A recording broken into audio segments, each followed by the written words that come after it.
Welcome to Lead Pods, the official leadership podcast from USMB for pastors and church leaders, where our goal is to increase our impact together. Hello, my friends. Welcome to episode 112 of the USMB Lead Pods. My name is Matt Ersman, and excited to share another really great conversation with you today. Today, we're talking to a good friend of mine that I am really hoping that many of you hopefully at least know a little bit. And if you don't know this guy yet, you're in for a treat. Today, we're talking to my friend Nasser Al-Qahtani. Nasser is on staff at Multiply as the regional team leader for the Middle East and North Africa. And if you don't know Nasser, he really has an incredible story. He was born and raised in the Middle East as a very avid Muslim. Long story short, he ended up in the U.S. and many people were praying for him, and he ended up accepting Jesus. And not only that, but now he's an evangelist who helps teach and spread the word, the good news about Jesus to Muslims, but also to really everybody around the world. He travels all over the place, and he gets involved in some really cool, some really amazing things when he travels. But I know that Nasser also travels around and speaks at a lot of MB churches, so maybe he's even been to your church.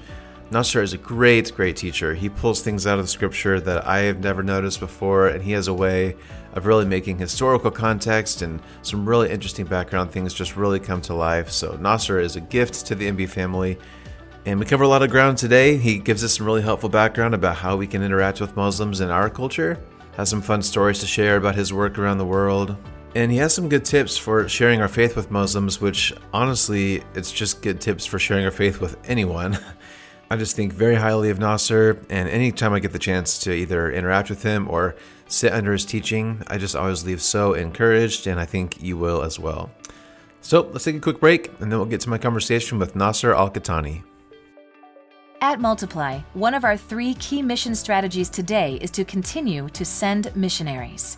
Jesus' great commission to go into all the world is for the global church today. God is still sending his disciples from everywhere to join him on mission.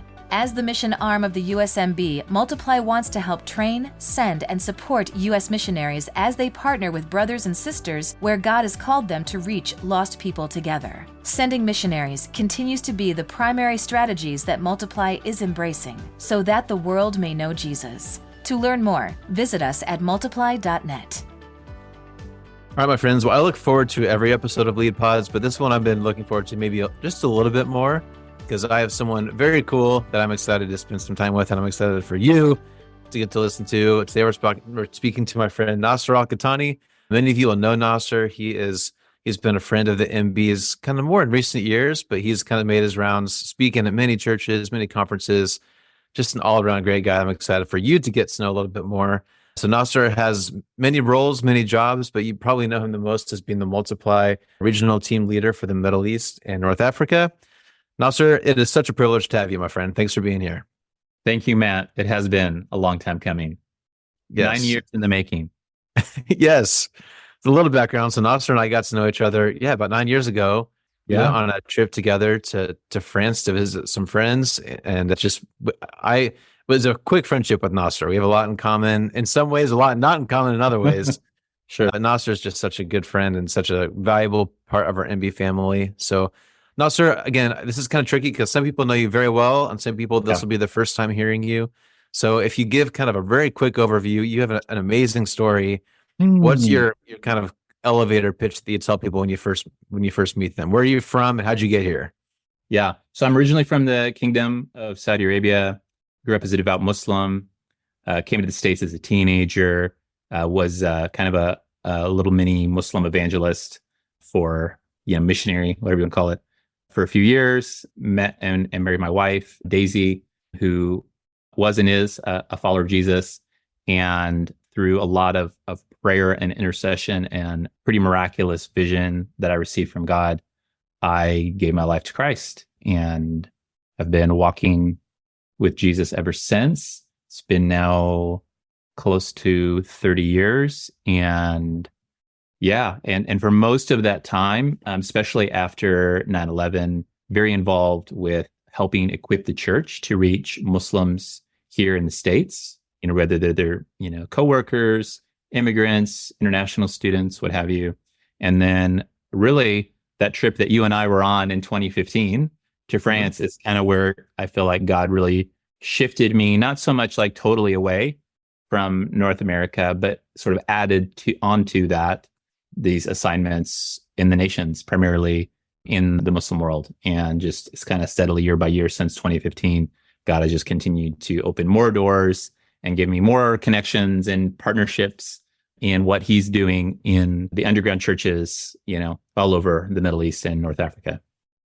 And we're kind of breezing past your story because there's so much other stuff between the lines there, but yeah. But that's as an overview. As a former Muslim, born and raised in the Middle East, very passionate about your faith as a young person, now you're a devout Christian. You have a very unique perspective that not very many people, at least in a lot of our circles, have. Sure.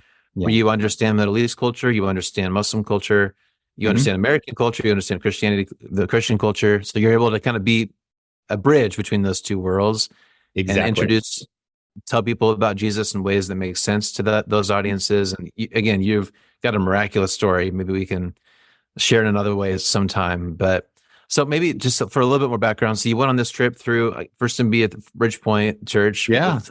You got to know all these rowdy Mennonites. So cool. When I first heard about, Mennonite brethren, I didn't really know what the brethren thing was about, but I'd heard the word Mennonite before. And in my mind, that was something similar to Amish. Yep. And so when I first was invited to share, because actually before even we went on that trip, the reason I was connected was I'd actually spoken, I think, twice with my wife at your church on how to reach your Muslim neighbor. Uh-huh. And when that happened, I was just like, did they have electricity? Like, I was really curious. You and everyone else. I found out, like, wow, it's just like any other evangelical American church, lovely people, love Jesus and, that kind of thing. And then after that trip and God just, it was so weird. I didn't ever think I was going to be doing overseas missions with the Mennonite Brethren Church, globally. Mm-hmm. But I just kept running into MBE people in all these Middle East countries and getting invited into things. And it just became really clear after a year or two, like, this is my family. Like, these are the people that God has called me to be a part of and to work alongside and serve. And I love it, actually. And it's, I didn't have, I had probably spent most of my Christian life in more of like the Southern Baptist world. And so I kind of knew a little bit of like that denomination's history and theology and faith and message statements and all of that kind of thing. And I'd never really heard much about the Anabaptist world of Christianity and that history. And the more I studied and learned about that and how the genesis of it was really, people that were really considered radicals for Christ. Yeah. And serious about, walking with him in obedience, even at the cost of their lives and putting their own families in danger or even being ostracized from their families, that their families weren't part of that. And I was like, wow, we actually have a lot, as a former Muslim, we actually have a lot of spiritual experiences in common. And it suddenly started to make sense to me why.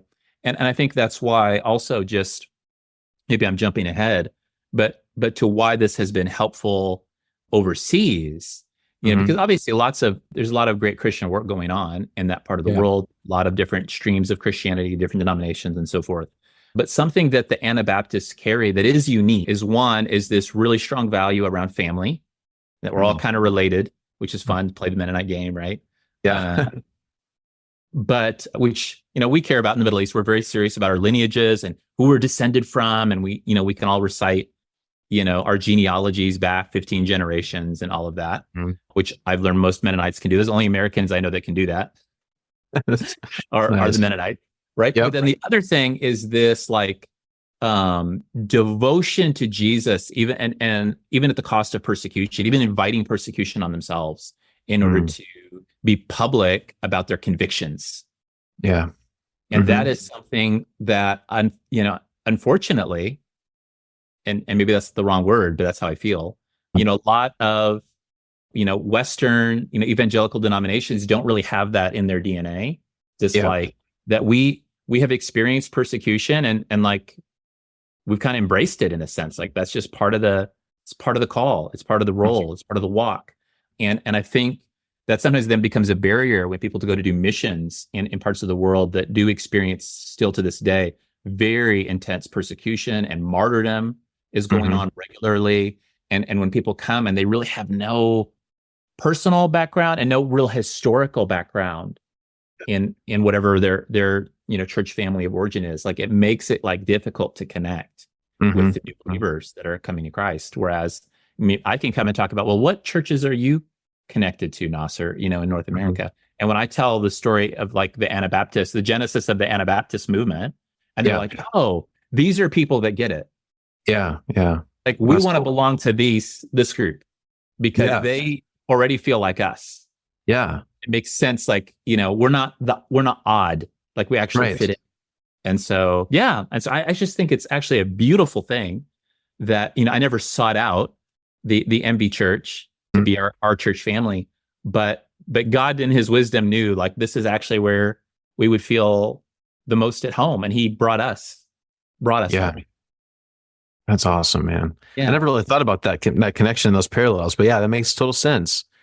And I guess for people, if they're kind of new to you and your story, being the team lead for the Middle East and North Africa, I'd like to hear a little bit, like, what does that mean for you? I know you travel around the world. You talk to a lot of people. There are some things, if people know you, they may know that sometimes we can't say where you are because it's not safe to talk about. Sure. And there's stuff like that. We use a lot of like regional language. Like, I say Middle East, I don't say specific countries. And that's not, I am being vague on purpose. That is because, in a lot of the countries where we're working and doing things right now, whether they're, equipping events, gathering, local pastors and things, like, all this stuff is being done like under the radar, underground, either because the government, whatever nation it is openly hostile to church and to people becoming Christians. Like, really leaving Islam for anything is, often a crime.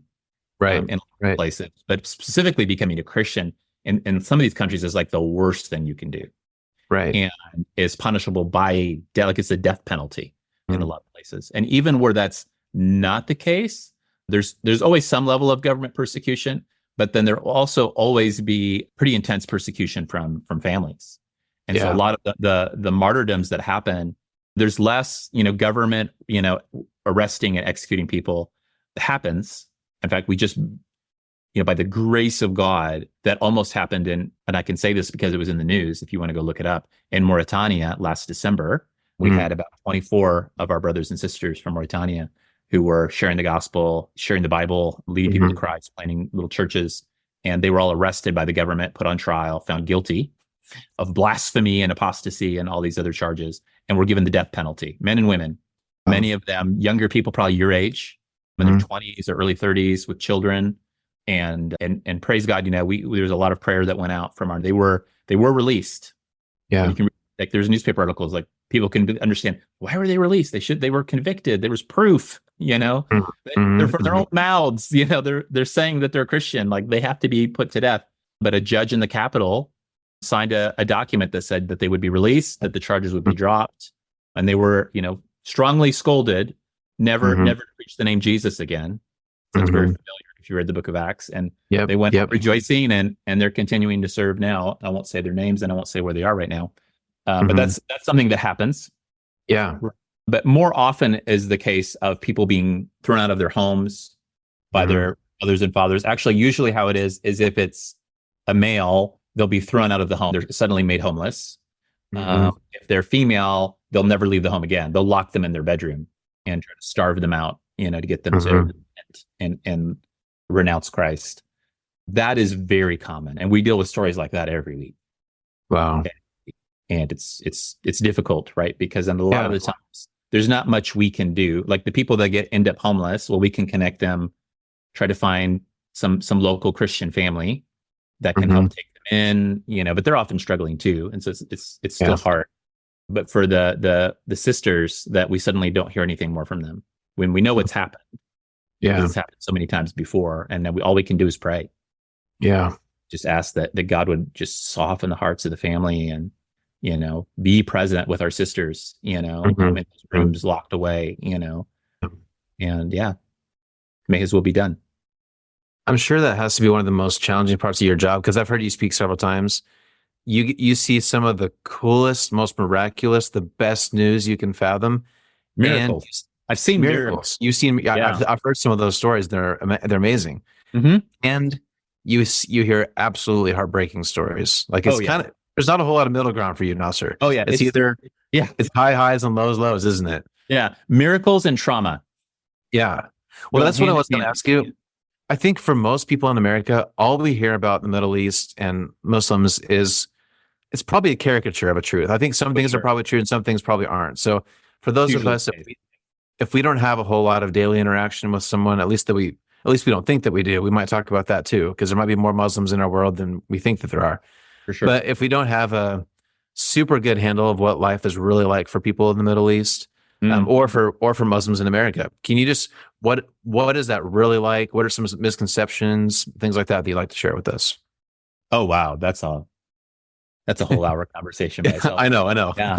So let me start with like the Muslims that are here in the States, because it's probably the most relevant for the listeners.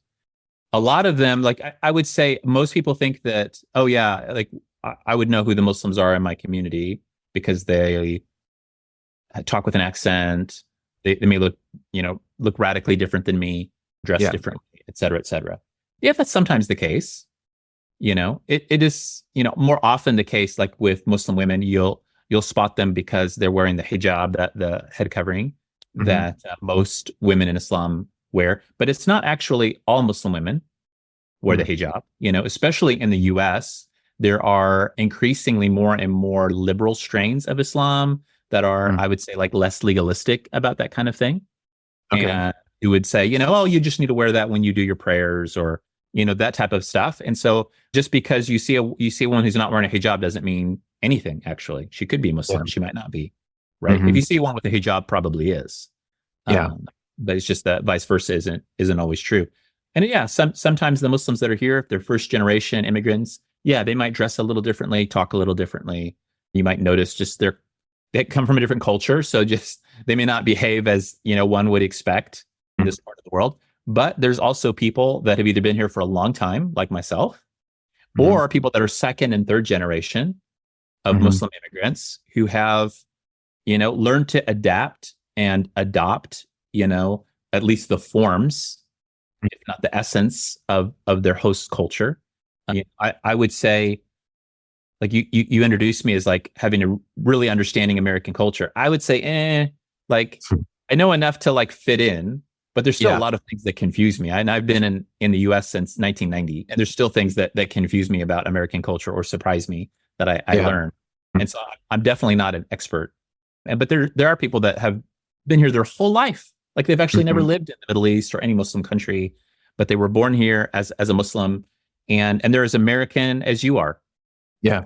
And they dress like you and talk like you and go to your school and work in your jobs and all of that. And, they pray 5 times a day, and they want to be a good, obedient, slave of God in their life, and desperately want to go to heaven when they die, and want the same for their family and their children and all of that sort of thing. And so, and I often see that you can go online and look at, census and demographic data, but those numbers are helpful, but always remember those numbers are probably way low, like way low. We got to connect a little bit at the USMB conference in Omaha. And I always do this when I go someplace. I'm always curious. I'm going to go to a city, like how many Muslims are in that city? So that when I'm there and I'm praying for people, I'll just have an idea of like, what's the scope? And, I think they said there was like 3,000 to 6,000 Muslims in all of the state of Nebraska. Oh, wow. Yeah. And while I was there, I talked to some people that actually live in Omaha and work with the Muslim community. And they're like, Nasser, there's that many just in Omaha. Yeah, I believe that. And so, and the same was true. Like, I think I've looked at census data for here in Wichita, and it's way low. Like, I know what the real numbers, it's, close, it's over 10,000, but they'll estimate like 3 to 5. Like, and I don't know why that is. Maybe something about, Muslim families don't like to answer censuses because they're afraid somebody's going to come for them and deport them. Who knows? Makes sense. Like, right. They're probably, wise in that way. But yeah, there's probably more than you think wherever you live. And I know, so whenever we hear, again, just being in America, especially over the past few decades, like so much negative, scary, probably biased things that we hear about Muslims all the time, right? So Oh yeah, I was being called a terrorist before 9/11. yes. And so you can imagine when the majority of the hijackers on those planes were from my country, Right. like that didn't decrease after Right. September 11th. That Right. it increased, right? Yeah. Yep. And I know, like, we were doing some amazing ministry. I was actually finishing up my bachelor's degree when that happened. I was actually at school, and man, it was a scary time. I came straight home. My wife called me. She was freaked out. We were all freaked out. We didn't know what was happening, right? We didn't know if it was the beginning of something, if we were under attack, right? It was a terrifying day. But then in the weeks and months that followed, it was just like so sad to me, because there were a number of Muslim international students that me and others were building relationships with and looking for opportunities to share the gospel with them. And they all disappeared. They were all run out of campus because they were being harassed by people, and, they didn't feel safe. And left. And I was just like, oh, if people knew. And as I said earlier, like that, it was after 9/11 that we got really involved in equipping the church. And it was because of that, because I realized, wow, like, people that aren't Christians are going to do whatever, and I what do you expect, right? If they don't have the Lord. Right. But there's no excuse for people that know Jesus to ever be a people that don't welcome strangers, because that's so on the heart of God. Yes. To not be people of hospitality, to not be people that reach out to people that are other, to people that are on the margins, and be always like drawing them, pulling them towards the center where Jesus is. Yeah. Like, that's what we need to be about. And I also realized that while some people might, be avoiding, reaching out kind of across that divide to the Muslims in their community because of fear, that also there was a lot of it where it was they just felt ignorant. Yeah. Of those people. Yeah. And were afraid of doing more harm than good because they would of going out in ignorance, right? Yeah. It's like, oh, well, that's something, we can do something about that. And actually, we can do something about the fear too, if we just begin educating people that, the Muslims in your community are just like you at the end of the day. They're human beings. Yep. Who want to live and want to live in a place that's peaceful, where they have some measure of safety and security for themselves and their children. And oftentimes, like, the Muslims in your community, if you're a Christian, who are like a real Christian, like they want the same things, and they're bothered by the same things, right? Like, they're concerned about stuff getting taught in public schools that is anti-God, anti-prayer, all of those types of things. They actually have a lot more in common with you in your community than you would think. And those can often be great starting points for building connection, for building relationships, starting with the common ground and where we might have some overlap. Because at the end of the day, at least if nothing else, we can say that we believe in a holy God who created the heavens and the earth and everything. And we believe that one day we will all stand before him. And for some of us, that'll be a day of rejoicing. And for others, it will be a day of lament. And if we can agree just on that, like, from there, we can talk about, where we differ, right? And like, what's going to lead to those paths and the choices that we can make or not make, and all of that. And so that has been, on our hearts big time for now, more than 20 years. Yeah. Well, let's kind of keep going there, because I was going to ask you about that, because I think you're right that probably most of our listeners, if they found out that someone in their neighborhood or someone from their work was Muslim, my guess is a lot of people would have the reactions you just said. Maybe fear, if we're honest, and probably this good-spirited, I want to love this person, but I don't know what I don't know. I don't want to offend them. So if someone is, let's just say hypothetically, they've got someone in their life who they know is a Muslim, and they would love to befriend them and reach out and maybe even talk about Jesus, but they're either like actually afraid or just don't want to offend them. What are some baby steps to get started with that? Oh yeah. So great question. And I'll give you the really brief summary. And I will say that if you want to learn more, there'll probably be a link to my YouTube channel in the show notes. I just uploaded a series I did at one of our MB churches in California last year on cross-cultural evangelism. And it's like an hour and a half, maybe 2 hours total. I broke it up into some parts. But there I go in a lot more depth in some of these tools. And I will say, if you watch that and are like, wow, that's cool, I really wish I could have somebody come and do that in person with my church. Reach out to Multiply. Cool. either myself or somebody else, because there's more than just me, right? At Mhm. Multiply, who would be happy to come and talk to you and help partner with your church to help equip your congregation for this kind of thing. But Awesome. the brief, like the nutshell of it is really three things that I tell people are the most important with any kind of, and honestly, I say cross-cultural, but really it works with anyone, anywhere. It's not like a Muslim thing. To me, it's just about these are the postures, the attitudes of a good ambassador of Christ. And, Love it. And the first thing is to be humble, to come in and recognize that even though you believe in your heart of hearts that what you have to say is the most important thing that person could ever hear, and that you are the custodian of the truth of all reality and why we're really here for, and what happens after this life, and all of that type of stuff, that there's a way to share that's comes across very arrogant. Yep.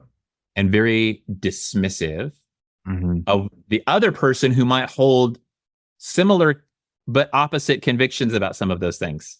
Equally passionate, equally passionate, right? And you just come in and say, yeah, I bet you've thought about this your whole life and you're totally wrong. And I'm going to just tell you all the ways that you're wrong. I'm going to fix your worldview in the next 2 minutes. Yeah. Yeah, man. When has that ever worked?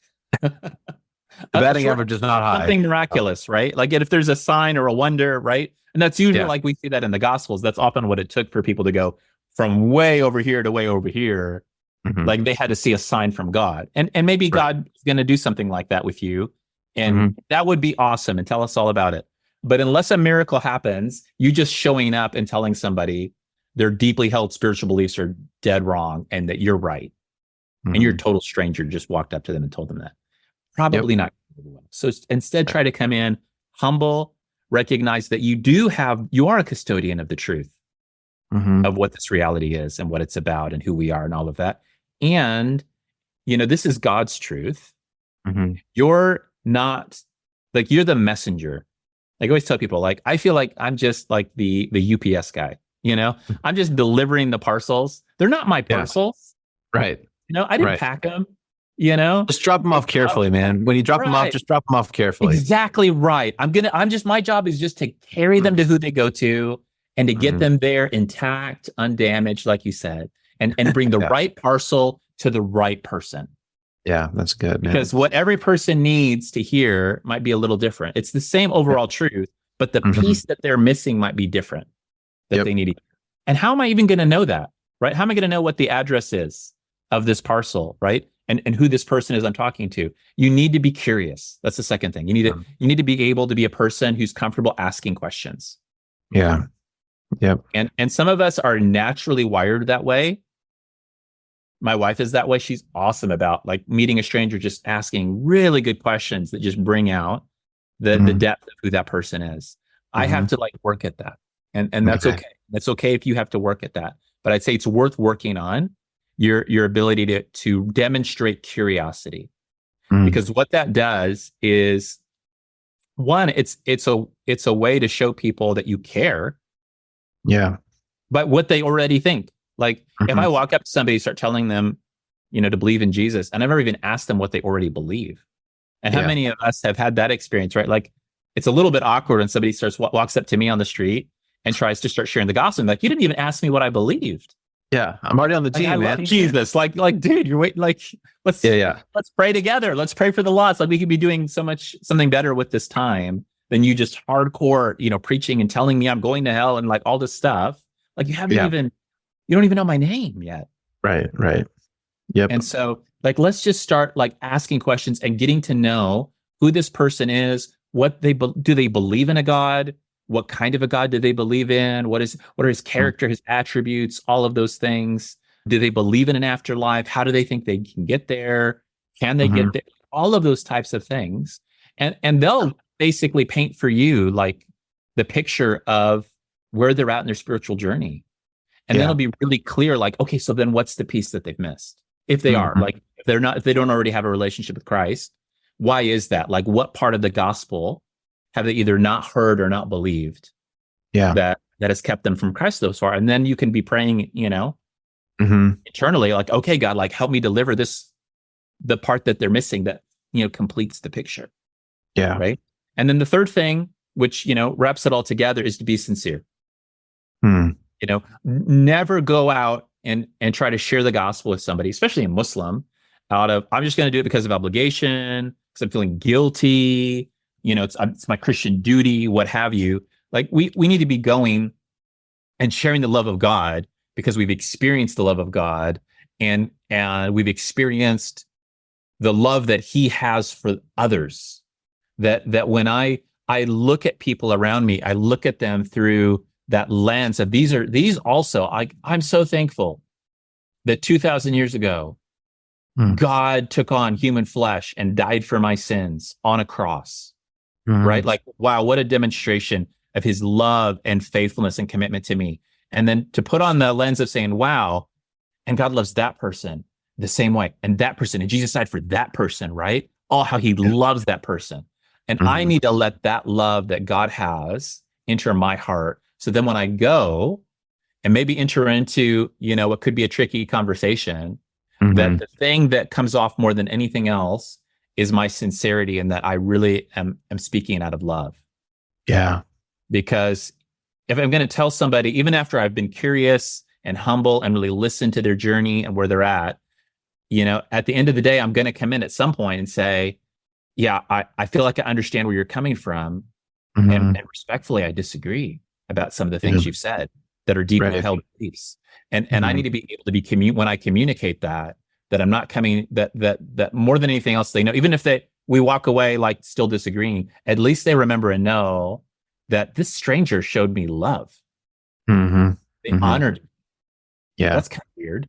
How often you run into a stranger and you talk about something that you strongly disagree about, and the thing you walk away with, but I felt loved by that person in it. Yeah.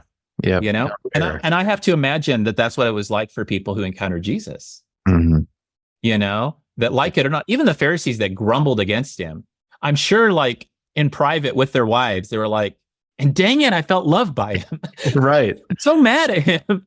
This guy does all things well. That guy on the Sabbath, just totally, throwing our whole meeting into, chaos, and, he had to say that thing, and, and when he looked at me, I could tell he loved me. Darn it. Yeah. And I want that. I want to be that way. Yeah. I want to grow as I mature, into that same posture of just loving everyone radically, even when we disagree. Well said, my friend. I love it. That's awesome. Gosh, man, we're gonna have to do a part 2, 3, 4, 5 because we're gonna run out of time here. I love that. Man. Okay. I'm always down for that. Thank you for sharing that. Okay, I want to give you as much time as we can with the time we have left to give just updates on your work in the Middle East. Sure. I know there's kind of exciting news from Multiply Land that you've got a couple friends who are going to become joining you, and they're actually going to be on the podcast here shortly. So yes, and I don't want to steal their thunder, but I would just say, if you need to listen to these two wonderful people, dear friends of mine. God has journeyed with them in really unique and different ways from one another. But, the way he's oriented them towards the Middle East and Muslim people, and given them both just like this deep, love for that part of the world is just so awesome. And I'm glad that their stories are also going to be told. So let me just give a little bit of an overview of what my role currently looks like for Multiply overseas, and then you can feel free to sure. In there. That'd be great. It's interesting. So we have, when I first started, I had a handful of little relationships that God had given me in a couple of Middle Eastern countries. And then quickly within about a year, and that was just in the Middle East. And there was another person that was kind of looking after North Africa on behalf of Multiply. And then that person left. And then I was asked to take on all of North Africa. And so then I took on like 5 nations worth of ministries that were happening there. And there was some unhealthy stuff going on that I won't go into. And then COVID also happened at the same time. And so for most of 2020, I was really just pastorally pouring into a lot of amazing, but very wounded leaders. And just helping them to get healthy and also to really deepen the love, affection, partnership between some of the leaders across the region. Before that, there was a lot of leaders that were doing a lot of things in parallel. And I could see like, oh, there could be some good collaboration, but it wasn't really happening because of some mistrust and just past stuff that needed to be processed. And as I walked with all of them individually and as a team, it really blossomed over the next year or two into like, wow, now we're like a family. And people are freely inviting each other into their nations and doing cross-national ministries into third nations and things like that has just been really, really beautiful to watch. And what probably shouldn't have been surprising to me, even though it was, is how quickly that began to snowball and multiply, if you'll pardon the pun. And so I currently am now overseeing and pouring into some sort of ministry in 24 different countries. Wow. Within the Middle East and North Africa. And I would include in North Africa, that's what's known as the Sahel region, which are the Saharan nations, you think from Sudan, all the way to Mauritania. And it just keeps increasing. Like we're just adding. It seems like every other week I make some new connection, and certainly every time I travel overseas. And so I do travel over there a lot.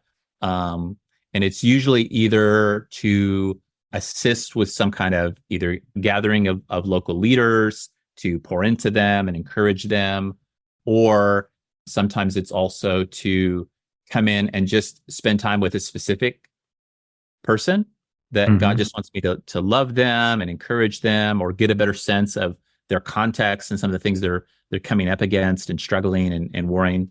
And then from that, I get a lot more wisdom around how we can serve them and help them to be more fruitful. And so I make a few, I would say often like 3 to 4 big trips to the region a year. And the rest of the time I'm mostly serving them remotely while I'm also speaking and serving churches in North America. Awesome. Very cool. And again, man, I know our time is going way too fast here, but I wonder if you could, if we could finish up here with, do you have, I know you've got all kinds of crazy stories. Can you just, something encouraging that's happening right now, or a person that you've met recently that's encouraged you? Give us some, what's a kind of a glimmer of good news? I don't know, there's amazing story after amazing story. Can you leave us with one of those? Sure, I will. So I was in North Sudan for the first time, probably 3 years ago. Yeah, it was 2021. And when I was there, I got to meet a wonderful brother from Yemen, who is a refugee from the horrible civil war that's been going on in Yemen for years and years. And he had left Islam and wanted to follow Christ, but had some questions, and hadn't been satisfied yet with some of the answers he was getting. And so he wasn't quite ready to like fully commit, and didn't even really know what that meant. Like, so if I do become, like, what does that mean? Like, do I have to start dressing? Do I have to wear a suit and tie now? Like, like, what's that actually like practically like mean for me? And so I just, gently and briefly just kind of walked him through, my own journey and what that looked like for me, and kind of let him know that, actually, like, not a lot needs to change other than like what's in here. And then the rest, like what comes out from that, like the physical, things that need to change, will actually, like, God's going to do that. He's going to work on you from the inside out, and you will change, and you will act different, and you will talk different, and all of these things. But it's not something you have to like make happen yourself. And he got really excited, and he fully committed to Christ at that time. And then immediately is like, but Nasser, there's like all these other Yemeni refugees in the city that we're in, and like, you need to go now and tell all of them what you just told me.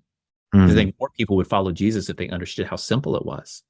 And I told him, brother, you already know. Did you not understand what I told you? He's like, no, I got it. It's great. And I was like, good. You go tell them. Yeah, that's awesome. Yeah, you already have a relationship with them. Like, they don't know me from Adam, right? But like, you're one of them, number one. And number two, like, you just experienced this. And I was like, the joy that you have right now, and that's just shining out of your eyes, like, you have no idea how contagious that's going to be. And so he's like, oh, I don't know. I'm not great at speaking to people and all of this stuff, right? We've heard that before and read it before in the Bible. But he did. He went out and immediately started sharing and began leading other Yemeni men to Christ. And when I went back to North Sudan a year and a half later, there were already like 3 or 4 generations deep where he had led somebody to Christ, who would let someone to Christ, who would let someone to Christ. And like they all came and like hung out with us for an equipping event we were doing. And then right after that is when the civil war erupted in North Sudan. And everything had been destroyed. The city where all this happened is now rubble. I don't know, there's a single building left standing in the entire city. And these brothers had to flee for their lives from Sudan. And this particular brother is now back in Yemen, but is being hunted by the Houthis. The believers in Yemen, some of the other local believers, because of, he went to Sudan and then came back. Like he said he came back a Christian from Sudan. They're like, whatever, like, you're probably not a real Christian. Kind of like, I'm sure what the Apostle Paul experienced. Yeah. Like you were a persecutor of us, and then you went and had an experience, and now you come back and you're one of us. No way, right? And so bro, we're praying for them to have a dream. Yeah. Because that's sometimes what it takes. Like, no, this is my man. You need to pray with him, right? But in the meantime, the church in Nigeria is going through a lot of hard stuff right now. Nigeria is a very interesting country if you ever want to go and look it up. Very strongly Muslim and also very strongly Christian, and like really deep fault lines between the two. I'm praying that it won't happen, but I would also not be shocked if Nigeria is one more country is going to erupt into civil war at some point in the near future. And anyway, they have I've been connected to the church in Nigeria for a little over a year now. And they're a really cool network of churches that are big on prayer. And they want to mobilize prayer for their own people. And they also want their people praying for other nations. And so every month they spotlight a different nation and pray for that nation, but also want to hear from people from that nation, like words and prayers for Nigeria.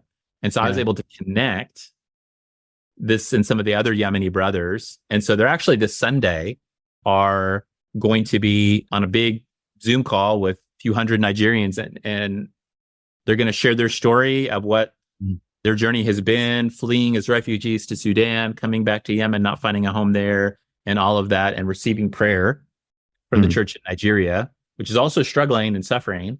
And then the Yemeni brothers are going to get to pray for that. And like, to me, yeah, okay, that's one of my stories that doesn't have like some cool miracle or healing or whatever in it. I don't care. Like, to me, that is amazing. Like, that is miraculous, that God can weave together these beautiful and painful stories in different parts of the world and tie them together to where they actually make sense. Yeah, right. Yeah, and actually like bless one another, even in their suffering and their struggles and their yearning. Yeah. Like, that is just so amazing. And then I get to play that little part of just like being the one that just kind of connects the dots is so cool, because that's easy. Yeah. And I get to watch it. I get to watch it happen and enjoy it. Well, that's amazing, man. And again, I know you well enough to know you've got dozens or probably hundreds of these stories, and you're a very gifted teacher. So I echo what you said. If Nasser's ever close to you and you have a chance to have him come speak at your church, please do it. You will love it. Your congregation will love it. I do love the Bible, and I tend to have the effect that wherever I go, I tend to leave behind a lot more people that now really love the Bible too. Yeah, that's awesome, man. Speaking of that, the last thing we'll say, you mentioned your YouTube channel. Yes. So if people search for your name on YouTube, you've got a lot of teaching. You put in my name, you put it in there. Maybe we can put a link in the show notes, what have you. Yep. Yeah. Awesome. Yeah, enjoy it. And similarly, if you just Google Nasser Al-Qahtani Multiply, you can find your giving. And you can follow some of your updates along the way. All that stuff is there. Yeah.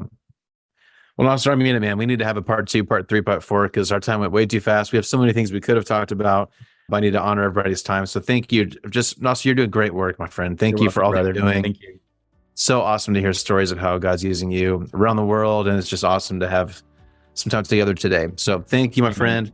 And all you listeners, I encourage you to go check out all of Nasser's content and have him come speak at your church. He knows what he's talking about. So I hope so. Thank you, Nasser. Thank you, brother.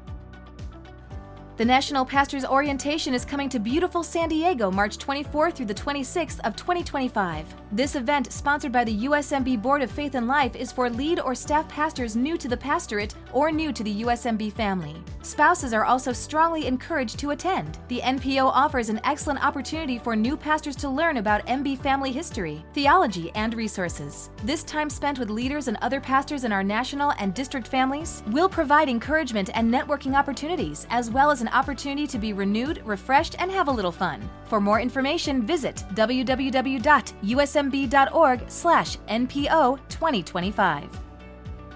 And well, Nasser, thanks again for that really great conversation. And I'm just reminded of his analogy of being a UPS man, how we can deliver this message so carefully. And I really like his 3 points of when we're sharing any news about Jesus, we need to be humble, we need to ask questions and demonstrate curiosity, and always be sincere. And man, whether you're talking to a Muslim or just someone who lives by in your neighborhood who's different faith background, those are just wise steps for all of us to remember. So Nasser, thank you, my friend, and we wish you well as your many adventures around the world continue wherever you go next. Again, if you want to learn more about Nasser, I'll put some of the notes in the show notes here if you want to follow more about his ministry, or he mentioned a few times that you can search for him on YouTube. And if you just Google Multiply Nasser, you'll find a lot of his pages just on the web as well. We kind of hinted a few times there that on the next episode, we'll talk to some new people who are working with Multiply to also serve in the Middle East. So a little sneak peek of next week, we'll talk to a few new Multiply missionaries. So I hope you will join us then for another really great conversation. Hope to see you next time. Thanks for listening to Lead Pods. Make sure you don't miss an episode by subscribing to our show wherever you're listening today. Learn more by visiting usmb.org. And be sure to follow us on Facebook, Instagram, and Twitter. We'll see you next time as we learn more practical tools to increase our impact together.